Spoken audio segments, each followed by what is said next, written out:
Okay. I'd like to call the order of the regular meeting of the Algonac Board of Education for Monday, September 3rd at 7 p.m. Please rise for Pledge Allegiance. Moment of silence. Pledge allegiance to the flag of the United States of America and to the republic for which it stands, one nation, under God, indivisible, with liberty and justice for all.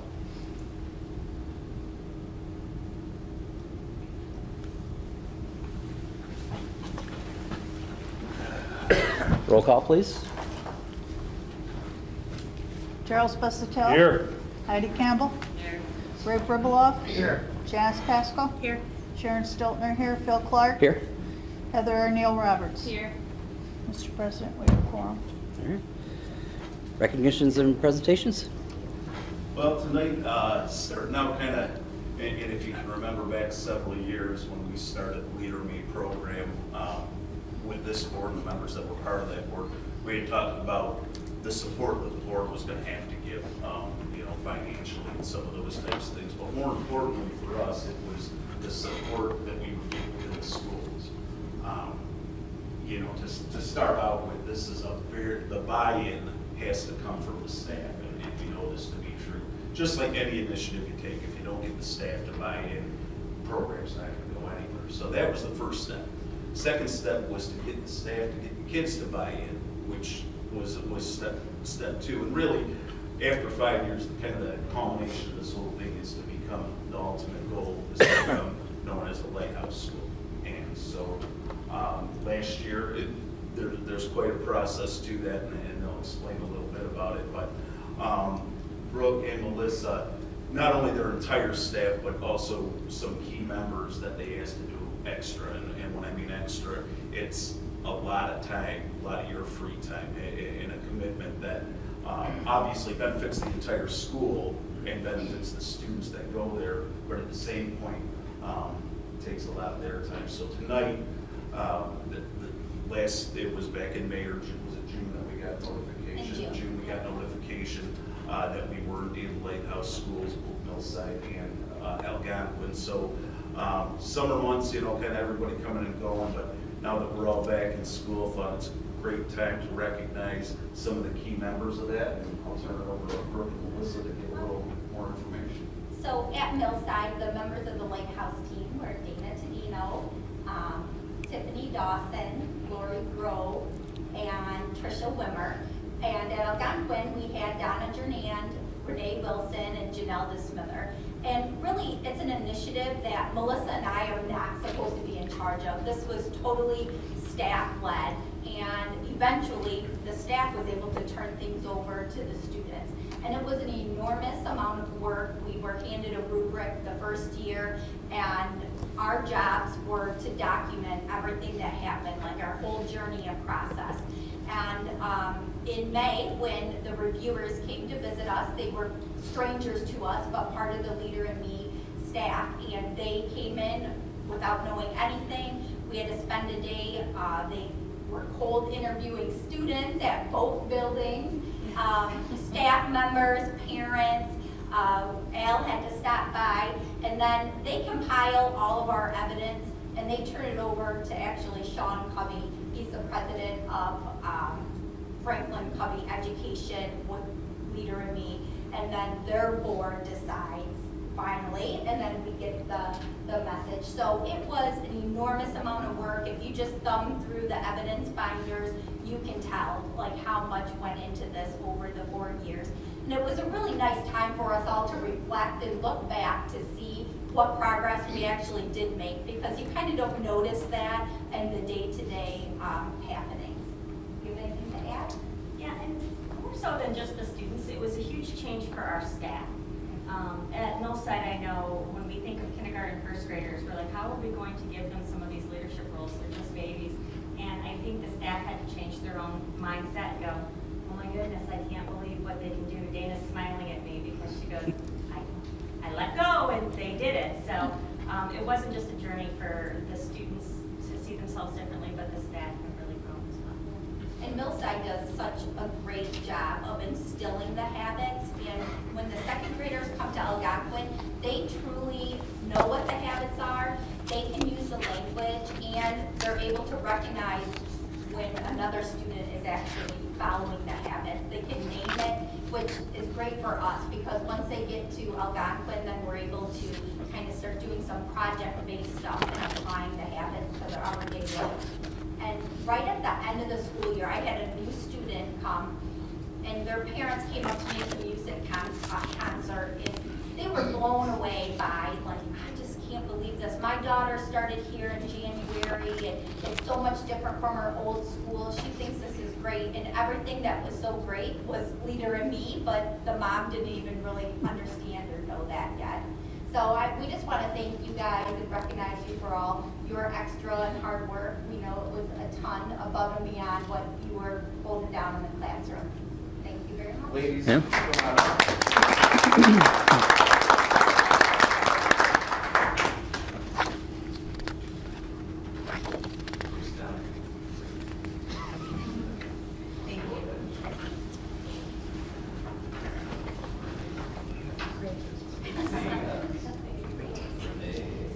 Well done. Awesome job. Thanks. Congratulations. Nice job. Awesome job. Good. Great job. Congratulations. Awesome job. Thank you. Well Hey, done. awesome job, as Awesome usual. job. That's my ex-wife, you don't know that. Congratulations.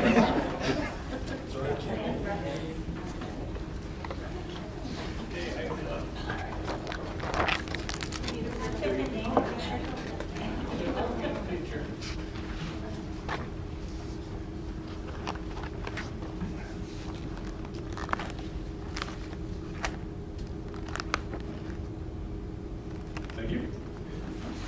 Thank you, ladies.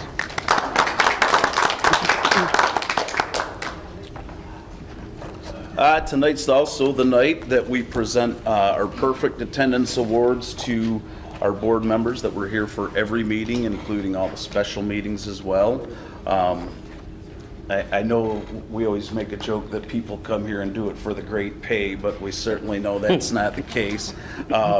You know, to make every meeting is very difficult, and especially when we have somewhere in cases of sometimes discipline hearings, it's a very quick turnover. And so our board as a whole has great attendance overall, and I really do appreciate that. And at the same point, both Heather and Phil both had perfect attendance for this past year, so thank you very much.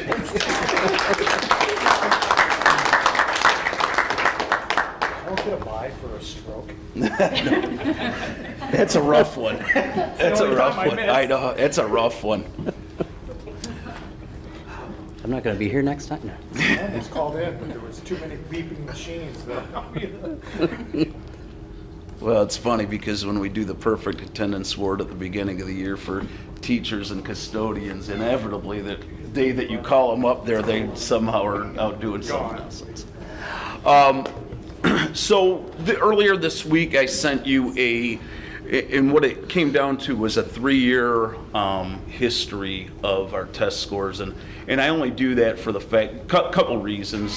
First of all, just kind of to see how we are progressing, consistencies that we have throughout, and sometimes inconsistencies if that's the case. Really dug a little bit deep here so you could see some of our different populations in terms of how that affects our score. Also included the county and state scores in there. I always like to get you guys this information as soon as possible, but at the same point, I want to make sure that the principals and I have a chance to kind of break it down and get our arms around it too, because as you can see, that there's a lot of data there, and the state does not provide it to you in that format in any way whatsoever. It's not as easy as how they break that down for you. So principals do a lot of work to get those scores set up individually and make sure that they have time to think about where those scores came from and that type of thing. So ask them to come tonight, and just so you know, for us, this isn't a one-time snapshot. Not only do we present them tonight, but we also will be, we spend a great deal of time going through these for months to come and find out, you know, what areas we need to focus on, and more importantly, what what pitfalls we have, why are the scores what they are a little bit. And so we do put a lot of time into that. But I'm going to turn it over to Ryan and Brooke. I know that they've prepared some information for you, and you could kind of follow along with the information that we sent you. Ryan, Brooke. Well, I said I volunteered, and when Al said he wanted to present our data, I wanted to go in, and again, as Al said, they really don't give it to you in this format. So I had to go onto my school data, and for all the schools, I broke down our proficiency and then our average score, but I also broke it down into the two major subjects that we have. We did. So,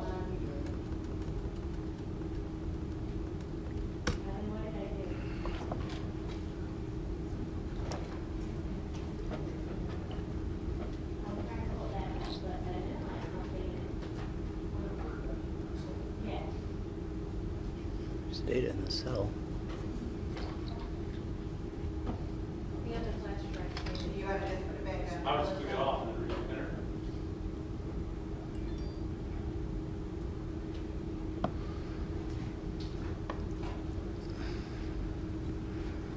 Brian, I'm sorry, I wasn't very good data for you.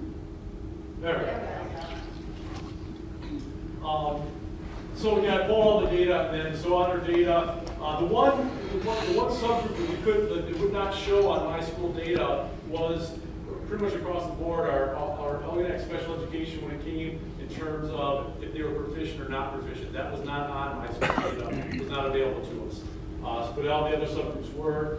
They did have the average score for our special education population, and then also for each grade group over the 3 years, I put down just what percentage of our population was special education and what percentage was economic disadvantage.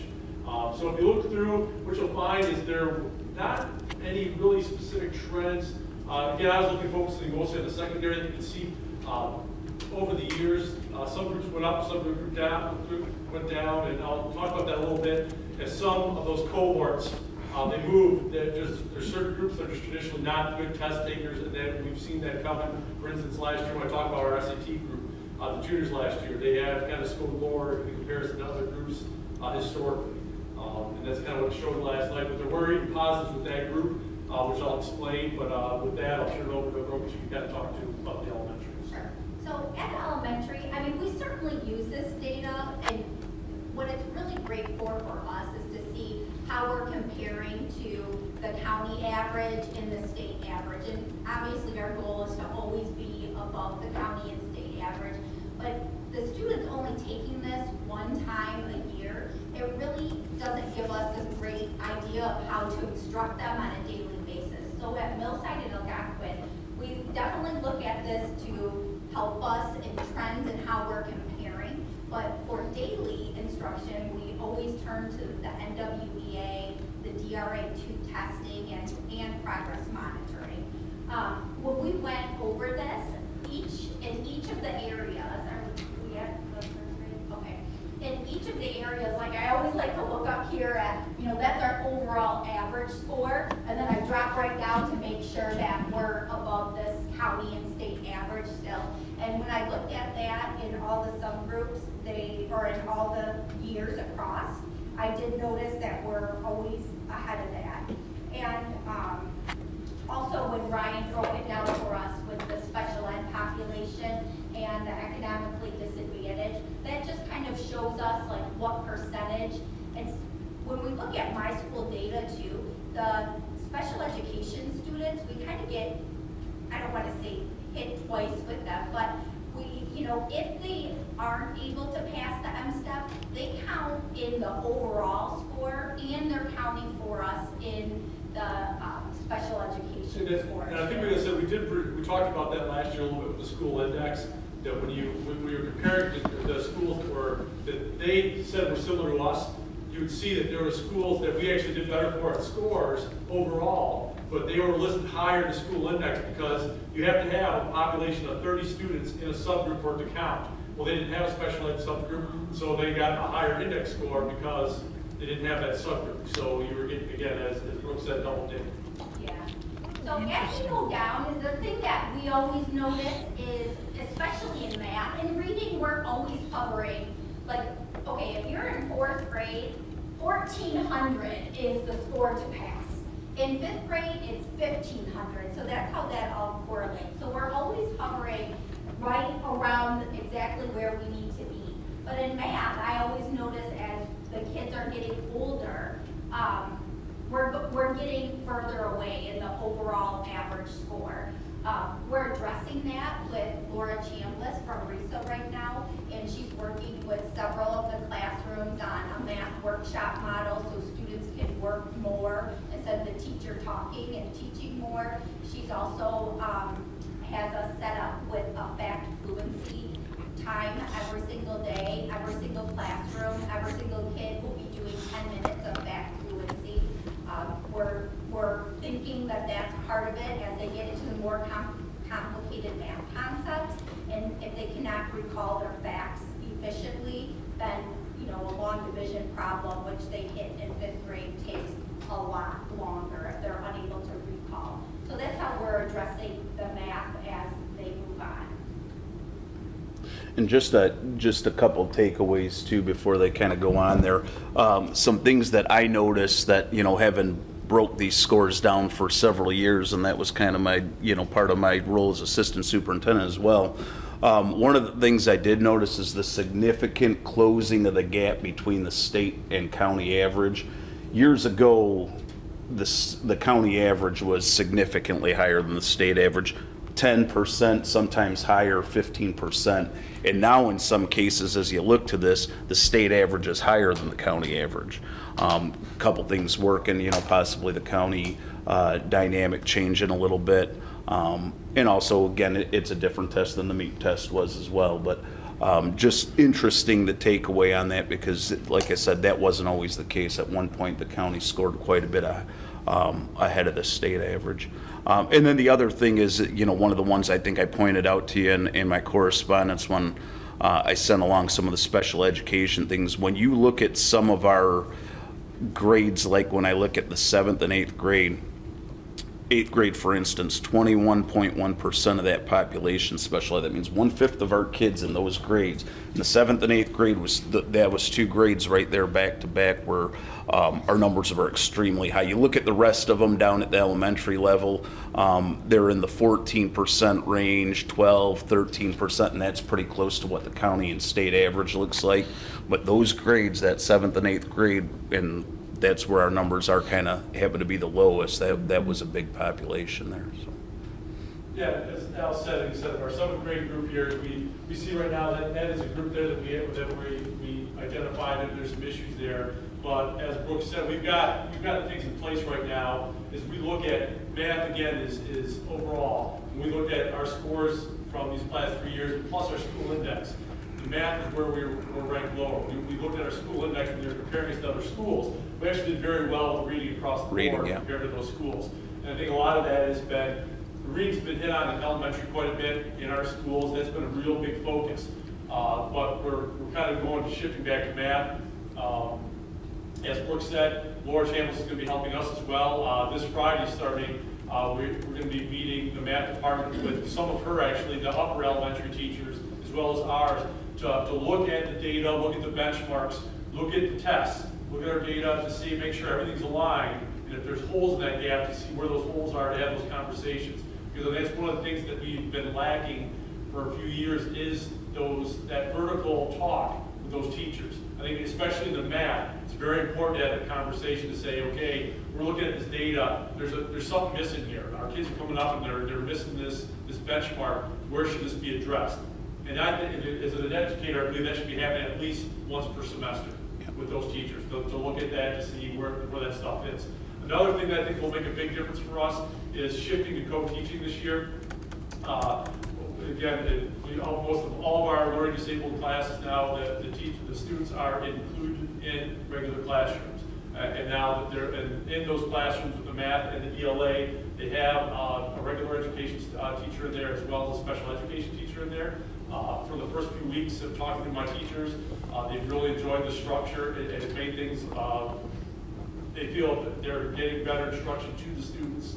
The communication is better. That they're able to actually have some of our older students or some of our higher ed students that are able to kind of help some of the lower students, which if you look at the research, it shows when a student can teach another student, that helps them as well. But again, they're adjusted per their IEPs, but they're getting that good instruction, and I think that's making a big difference early on. Some of the other things with the math is one of the things that we also noticed that we need to improve on for our common assessments is to make sure that they're looking more like the M-STEP and the PSAT and the SAT, which they have. And again, we are getting more help from RESA in developing those type of problems in context, more story problems that they're working on, and they're developing that, and that's an ongoing thing. With our reading, the PSAT, 9th grade's not up here. The reason being 9th and 10th grade are up here is because they technically don't count for the state. So the state doesn't give us any county or state data in relationship with our 9th and 10th graders. But our 8th grade is the first year that they took the PSAT. And if you look at the reading score, they did extremely well compared to the other group. Again, we are, like I said, when you compare our math's not where it needs to be. And again, that's going to be, as I said, that's a focus we have to improve on. And I think we're moving in the right direction. But our reading scores, for the most part, again, if you look at this across the board, that we've done very well comparatively. But again, as Al's mentioned, if you look at the scores for our populations with the high special ed and the high economically disadvantaged, it makes a big difference in our scores. But again, that's something, with our scores the way they are,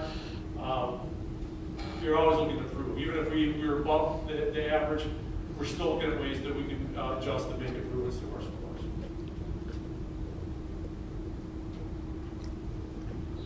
And again, with as I mentioned, with our SAT group, this group here, they did not do as well as the previous couple of years in the SAT if you look at their scores. However, again, they were still a strength in reading. If you look at the reading scores, they did better than the state and the county when they talked about meeting benchmarks. Again, it is the math where, again, we are having the issues, and that will be addressed. Ryan? Yes. Question for you. Are the schools that really excelled or did better than we did, is that information available to us? And do we ever talk to those? We talk to those groups. Actually, I talked to our other schools in the BOE conference. We have a group email that we'll talk back and forth, and we go through RESA, we also talk as well. And to be honest, a lot of times when we're talking about the strategy we're doing more than those schools are doing. And I think in a lot of cases too, that's helped at the county level with making sure that we're working on the same curriculum, we're working within using the same kind of resources, or trying to align resources the same. And you know, some of the things that we've done, and I truly believe Ryan's correct, and the co-teaching, the switch to co-teaching was a huge switch, and it was something that in the past we have not been able to do. And the really number one holdback to it is it costs more money. You have 2 teachers in the classroom, even though the class sizes are higher and you have the special education students in there, with the 2 teachers in there, it does significantly take more staffing. But at the same point, they are getting that instruction from a math instructor. They're getting the content directly from the regular ed teacher, and also having a special education teacher in there to support and break it down even further for them. So I do think that shift with the math and reading is going to benefit. We've done it for a while. We've dabbled in it for years. We did it in some of the tougher subjects like chemistry. We've done for several years. But I do think that model is going to probably help both populations, both our overall scores and our special education scores as well. See, what I don't get is how we can be below the state level when I think of the big districts, the Detroits and the Saginaw's and the Flints and the Benton Harbors, and yet as an average across the board, we fall below that. Am I missing something, or? Well, as if you compare with those, you could compare to those districts where our scores are significant. Well, I mean, they're part of the average. Right. So if they're part of the average, you know, I would think you know, a goal should be to be a certain percent above the state level. County level, I don't know about, but the state level, it just seems like there's a big gap there. Well, and you know, the only thing I could, and you're right, you would think that some of those other districts would bring that average down, but we also have the, you know, the Oakland County districts and the Macomb districts that, Right. you know, are significantly higher. And so, you know, that would be my target. I mean, obviously, we always want to be at the state level and county level. And I think in a lot of cases, we're right there. We got some areas where we're a little bit below, but in a lot of senses, we're quite a bit above as well. So, Do you know what the state average score is for SAT? Well, I said, because if you Not broken down, but overall. yeah, if you just add the two, that's what you get. If you add the state average to the math and the reading, those two, that's the average there. Because I know one other school posted for Blue Water for the other schools in the conference, and we were dead last. Armada was number 1. We were dead last. We were over 100 points below Armada. So that means we didn't beat K-Pac, we didn't beat Memphis. We were higher than Memphis, much higher than Memphis. Or I mean, much higher than, I'm sorry. K-Pac. I'm just saying what they posted. K-Pac was much lower. What I saw from the, I wish I could bring it up now, but That was SAT? what? SAT scores? SAT. Or what was supposed to- Well, I know, because again, the K-Pac principal, she called me actually last week about us, what we're doing about our stuff, because they were, I think their average was like a 9-10 overall. They had significantly lower.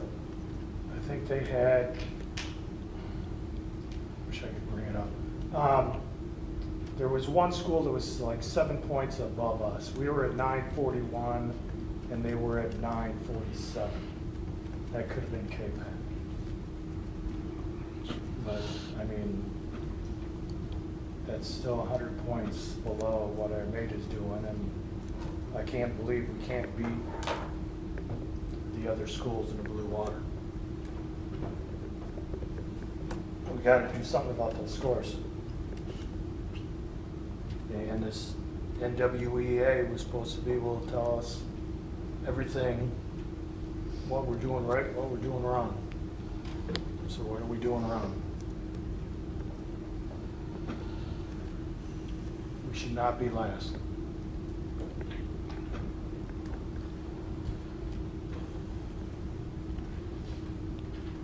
So I'd like to know what we're doing wrong. Next meeting. You got a month. okay. The NWEA scores are not in yet, correct? What was that? They were just doing those? They were NWEA? still taking them last week. Yeah. Yeah, first round. Yeah.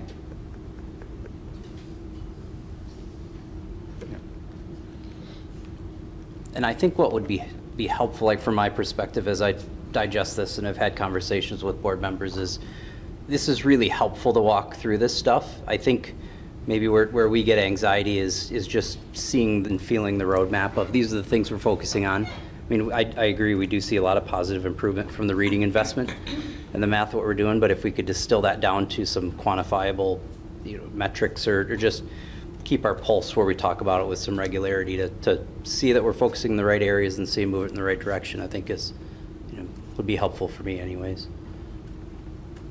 I mean, there was a lot of areas I saw vast improvement. I mean, I'm satisfied pretty much with 80%, but this SAT score was just bad. Maybe they don't test well. You have classes like that, but last. Should be last.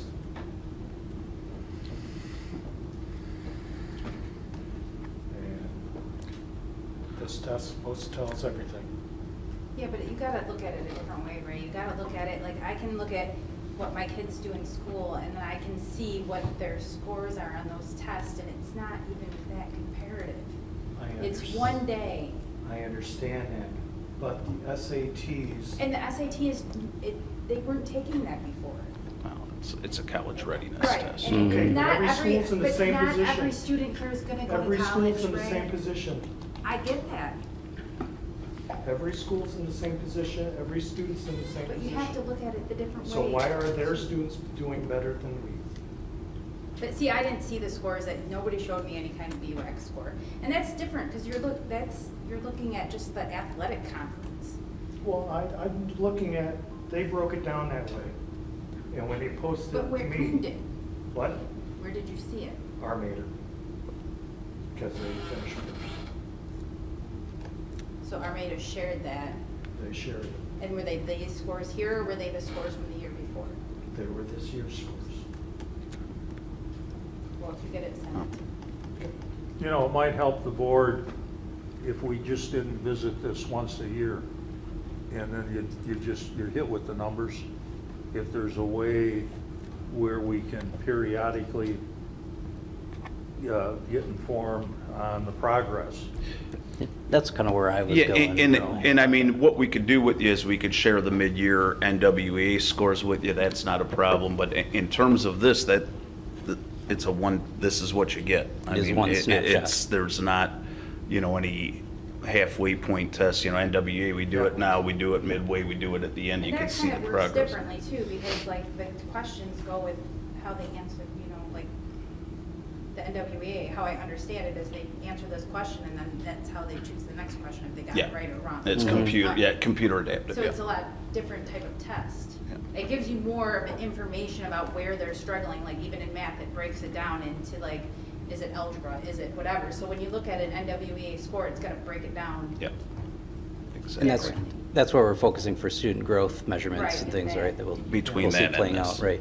Because every year we see these scores and we get briefed on them, and then another year goes by. We don't hear what's being done, what the changes are, what are we doing different. I disagree with that, We're Ray. just- We do talk about what's being done with them. Like I said, I don't know a different way to show you incrementally the progress throughout the year because they only take it once a year, but, we do adjust every year and we do try different things in the classroom each year. And we go, this is not, even though they're presenting these scores tonight, this is something that they live. But even if you bring in like a few, like an example of a couple NWA scores to show, right? 'Cause I don't know if you've seen how that test comes back to the parents and to the teachers, and bring a spring and a fall and show like the graph where it shows you, and then it breaks it down at the bottom, like what is it, their comprehension, is it, and it shows them. And obviously we haven't been using that test even long enough to get us, we're just kind of in the baby steps of that test, really, like just we started it. But now we're getting the We're data on getting it. it, more. Yep. so you gotta let, 2 years. yeah, we gotta let it build up, like. Right, but no, we're getting that point to where we can, we could share the midway point scores and that'll at least help and show, our strict, we certainly look at them, but we would be willing to share Anything that with would the be board. Yep, beneficial. and just show you that, this is, based on what we've put in place in the fall, here's some of the results that we're seeing and. Because even the little things that they're doing with the third grade reading, because I have one of the kids that are in the first year, the third grader right now. Like to show you how like the interventions they put in place with those kids. Mhm. Like and I see it because I have a third grader that started it in first grade, and now she's in third, and the different things that they've done with her from there till now to get her to reading level. They are doing stuff. Well, I'm not saying they're not doing it, but we're not being told about it. We're not getting shown the benefits. We're not being, I'd like to see our progress instead of just once a year. I'd like to So see you it want to see quarterly or the half a year. interventions they're using to improve it along the way. Yeah. Absolutely. Rather not wait a whole year before we find out whether we're doing something good or something bad. I understand we get little progress reports here and there, but to get something like this every quarter, in Yep. WEA, Are there consultants out there that have jumped in on this new testing that maybe can offer us some some guidance? I mean, I don't know, but I Yeah. mean. I mean, the ones that we use from our RESA, you know, we have one in each subject area, you know, math, science, reading, we have each one, and they are working with them quite a bit. You know, that's the same thing that we, you know, county offers us the Right. support that way, and they come down and work with the teachers, and, you know, so yeah, we do. Anything else for Ryan and Brooke? Questions, anything? Okay, very good. Thank you. Thanks. Thank you. All right. Consent agenda items. I'll make a motion that the Board of Education approves all consent agenda items, including agenda minutes, personnel items, treasurer report, and bills as listed A through C. Support. Moved and supported. Any conversation? All right, all those in favor say aye. Aye. Aye. Any opposed? That passes. And administrative reports. Mr. Melrose. The high school year, first of all, as we discussed there, we're finishing up the fall NWA testing. The majority of the grades have been tested. We just have some stragglers that we're getting finished up on the testing, but we should be done by the end of this week. This week is Friday, we had the Hall of Fame game for high school. One of the other things we talked about co-teaching, we already discussed that a little bit. One of the other things we put in place starting this year is something called a shift room that we've done. We have Jack Treppa, who's actually manning it, and the idea for it is we looked at our discipline and we saw that, you know, our suspensions, detentions, equipment was going up, and we were trying to be more preemptive and trying to, because again, not only are the students, that's a negative towards school, but it's also time out of the classroom. And we want to decrease that because again, that does affect our scores. And so, Fort Huron High School started this, we went to visit it last year, and so we started implementing it this year. And the job is what happens is when there's basic classroom disruption behaviors, they get set down to Jack works with them, and the idea is to get them back to the classroom as soon as possible. To get their behaviors, that's what they call them, shifted, and get sent back and get them back to work. And like I said, the first few weeks there have been very successful. We've had very few referrals for classroom disruption. We've been utilizing this to begin with, and it's been very effective so far with our discipline. So at the end of this semester, I'll run our discipline compared to last year to show the difference, and we're hoping for a significant change there. October 3rd, we have coming up next week is our manufacturing day for our sophomores. Our sophomores go and visit PTMI. We're going 2 shifts, morning and afternoon. Again, they just kind of visit, see what the jobs that they offer, some of the things that they can ask questions about. They've done this over the last couple of years. It has been very successful. And so we continue to do this every year with the help of RESA. And we have our homecoming coming up on October 11th against Yale. And as we discussed here, this Friday is our first half-day PD, and again, we'll be focused on our scores. The math department, again, will be meeting with Laura Chambliss. We'll be going over, again, their scores, the benchmarks, again, and looking at the alignment. And then the rest of the departments will be working with Victoria Less on the reading strategies, informational reading, and close critical reading, making sure that they're active readers, being able to identify and cite evidence. Again, those are pertinent skills that are needed for both MSTEP and SAT questions. We're good, thank you. Thanks. Brooke. So the school's off to a great start. Second graders are fitting in perfectly. They've already become so much more independent than the first day of school, and I think they're having a great time. Melissa will tell you guys about the 4th and 6th grade that are piloting a new science curriculum. Everybody's been enjoying that. We've had our vision and hearing screening this past week for all 2nd and 4th graders, or 2nd through 4th graders. They came back for the recheck today, so that's always nice to give parents a heads up if they're not going for their yearly checkups and getting them help with classes. 5th grade is preparing for camp. We're going the 3rd week in October.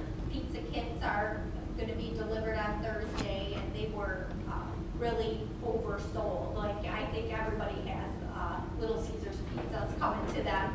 And the shipment was so large, they have to come to us in the morning now. They're not even able to come in the evening. So that's good that people are getting so much help with paying for the camp. And we also have Picture Day coming up on October 2nd. The last thing is PTO was, they were so great, and they're giving us each classroom teacher $200 in books that the teachers can order to update their libraries in kindergarten through 6th grade. The teachers always appreciate that, and it's much needed because books for classrooms end up being very expensive, and they're just ordering things for their reading groups and just new fun books that are, you know, more current for the kids. So that work is going to be placed this week also.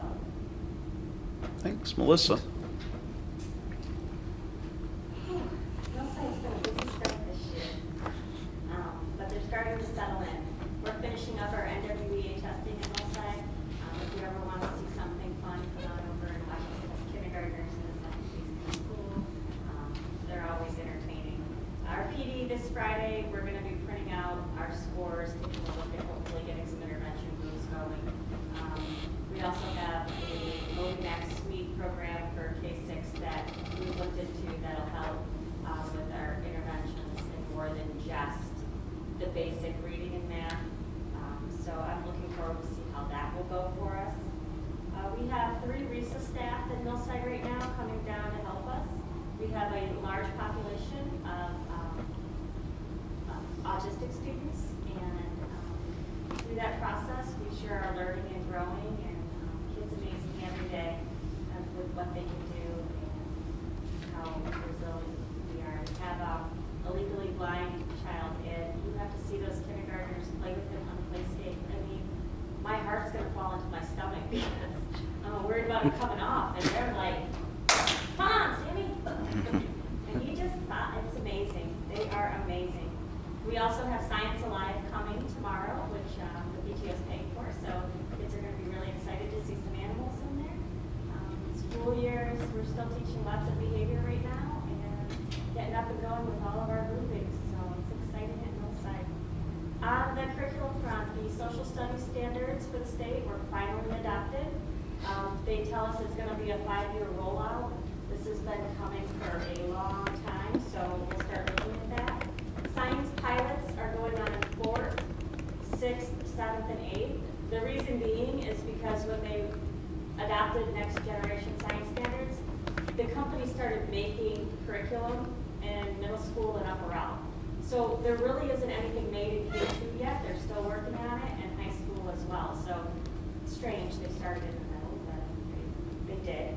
So we are piloting with the RESA's help. I've also talked with Yale. They've been doing the pilot 1 year longer in the middle school settings, and their teachers love it. So hopefully we'll start to see some gains there. And as Brooke and Ryan both shared, as a district, we are focusing on math, structures, and interventions. Thank you. Susan's not here this evening. She had one of her boys got injured today. I don't know, broken arm maybe, or possibly. So she said she would try to get back, and I told her she should probably take care of the broken arm. So she'll catch up with you next month. All right. Board reports? None? Mr. Latos. Yep. Put out last week that Friday we had the first of 2 roof inspections with both Evan and had the person from Zimmer in, and then also had Daryl, who was our superintendent, on site this summer. Went very good, found very little, but the real true indication that'll probably be tomorrow when the Duralast rep comes out, and he will probably pick it apart in great detail, because ultimately he will be the one that owns the warranty for 20 years, so he will probably be very thorough in what he does out there. But you know, I sent you that note on the first day. We had a couple leaks.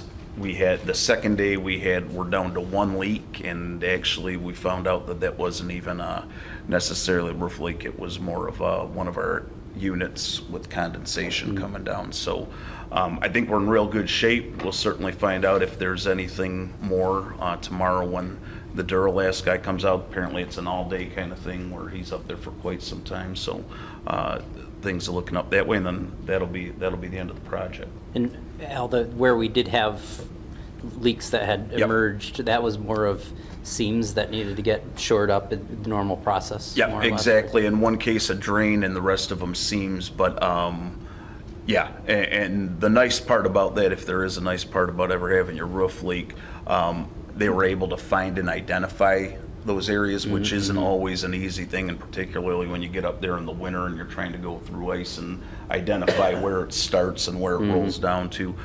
In this case, they were able to identify all the spots and get those taken care of. So we have sign-offs on all of that, and we have it recorded, so 5 years from now, if something happens, I remember when they were leaking 4 or 5 years ago or 6 years ago.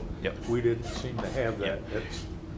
And I think, well, in that was a little bit of a different situation. That was a group that took on the warranty and then didn't want to stand by their worker that wrote the warranties, and so that's why that one got into such a debate. But this one, no, this is a Duralast. Like I said, they own the warranty. The manufacturers of the actual membrane, they own the warranty, and they own it for 20 years. So for 20 years instead of 4 or 5, Chuck.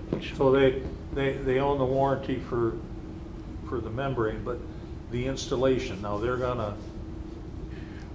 What happens there? I'm trying to pick this. No, that's why they go through and they check. They're basically checking Zimmer's work. So they're the quality assurance for. So if they sign off on it, then they would warrant something that was traced back to poor labor or something like that, right? Correct. During installation. Evan, correct me if I'm wrong. First year Zimmer owns the warranty. 2 years Zimmer owns the warranty, and then Duralast takes over for the remaining 18. For the remaining 18. Good. Went last week to the superintendent's conference up in Traverse City. Over 600 superintendents there. It was really quite an interesting thing. This is the second year I was able to go. Real high quality information. A lot of good thinkers up there, and attended several sessions where I thought were beneficial. They give you some pretty good vision and insight to things, and had keynote speaker Bill Daggett, who's a worldwide educator, and did a real nice job with the keynote. Got some information on the state about the budget, which I'll share with you in a second here as well. But appreciate the opportunity to go to that. It was definitely worthwhile. Which I'll go right into the budget, because that's a nice little segue. So you remember back when we were budgeting for the following year, we budgeted at an increase of 180 per student. And it appears, based on the budgets that have now been sent to the governor, that our district, where we fall, will look more like $240 a kid. So it'll be a little bit better than we had thought. And we kind of had hoped for that, but knew that 180, what we were told back in the summer was you could feel pretty good about 180, and so we kind of budgeted based on that. But it does look like 240. That came from the legislature, so I'm hoping that goes through relatively quickly. I assume it will. Roughly, that's 800,000-900,000 somewhere. Yeah. The difference between the 180 and the 240 ended up being how much? 84,000. Okay. So yeah, but overall with the 240, it's a nice bump. So. That's positive, and hopefully that continues. Still significantly below where we probably need to be, but at the same point, it's moving in the right direction. So, Melissa shared with you a little bit about the dynamic, I guess is a good way to say it, over at Millside. We saw this problem coming for a couple years, and I shouldn't say problem, it's just a lot to manage over there. We have, at this point, I think 9 kids that are identified, Melissa.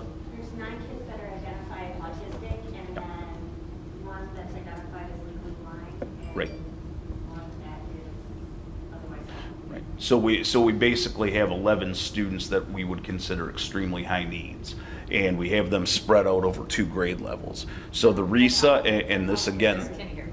oh, I'm sorry. That's all in kindergarten, there's 2 more AI. They're in first, yeah.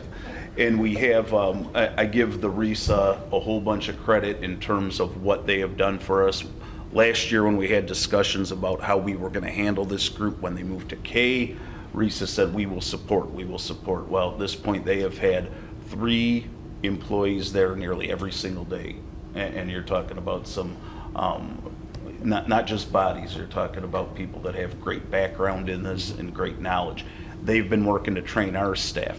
On staff where we have basically, our social workers been there every resource we've been able to hopefully get through these first weeks and hopefully in essence break some of these behaviors. You know, you have students that are experiencing school for the first time and it's not in their where they want to be at this particular point in time. So yeah, Melissa probably goes home every night extremely tired. I'm quite certain of that. I've been over there for a couple hour stretches and I just am blown away. With that said, Melissa and I met last week with Dina Tuchek, who is the special ed director at the RESA, and started to talk about progress, where we've gotten in the first couple weeks, where do we need to be going forward. And I've told her all along, knowing that this is a high needs group, what do we have to be looking at staffing wise, what are we missing? And what they had said was we need to have somebody on site that they feel would be called a special ed interventionist at that level for that group. I've since posted that position last week.